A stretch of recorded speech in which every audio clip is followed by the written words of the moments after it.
გიფიქრია ოდესმე მე რატომ გავიწყდება ზოგი ინფორმაცია ძალიან სწრაფად, ხოლო ზოგი ცოტა მთელი ცხოვრება გრჩება.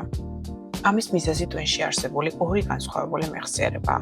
დღეს მოკლედ და მარტივად აგიხსნით, რა განსხვავებაა სამუშაო და გრძელვადიან მეხსიერებას შორის და რატომ არის ეს ცოტა კრიტიკულად მნიშვნელოვანი სწავლისთვის. სამუშაო მეხსიერება ეს არის თქვენი გონების სამუშაო მაგიდა. ის დროებითია და აქვს შეზღუდული ტევადობა.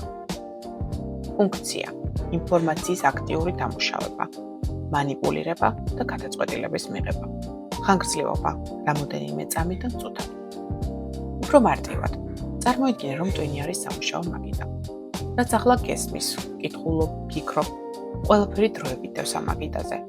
მაგრამ ეს მაგიდა პატარაა.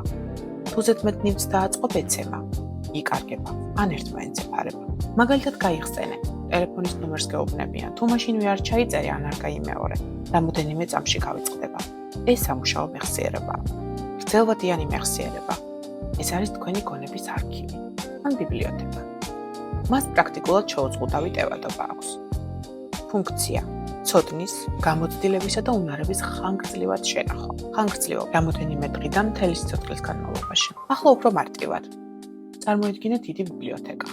აქ ინახება გამოცდილება, უნარები, ცოდნა, ავტომატური ქცევები. რაც ერთხელ აქ მოხვდება, დიდხანს რჩება. მაგალითად, ველოსიპედის დარება. ან კითხვის უნარი. ამაზე აღარ ფიქრობ, უბრალოდ აკეთებ. ეს არის გრძელვადიანი მეხსიერება. და როგორ გადადის ცოდნა მაგიდიდან ბიბლიოთეკაში? ეს არ ხდება თავისით. საჭიროა გახსენება, ტვინი უნდა აიძულო, რომ ინფორმაცია მოიხმოს. გამეორება და გამოყენება, რამდენჯერმე, სხვადასხვა დროს. როცა სამუშაო მეხსიერება რეგულარულად უკავშირდება გრძელვადიანს, ცოდნა მტკიცდება. სწავლის დროს სამუშაო მეხსიერების გადატვირთვა ხალხს უშლის ინფორმაციის გრძელვადიან მეხსიერებაში გადატანას. სწორედ ამიტომ არის ეფექტური ინფორმაციის პატარა ნაწილებად დაყოფა. მარტივი, სტრუქტურირებული ახსნა. პრაქტიკა და დაბრუნება მასალასთან. თუ გინდა რომ ცოდნა რეალურად დაგრჩეს და არა უბრალოდ მოისმინო და იმახსოვრე, ტვინს არ სჭირდება ბევრი ინფორმაცია. მას სჭირდება სწორი დოზა, დრო და პრაქტიკა. თუ ეს თემა შენთვის საინტერესოა, გამოიწერე არხი მოკლე და პრაქტიკულ რჩევებისთვის.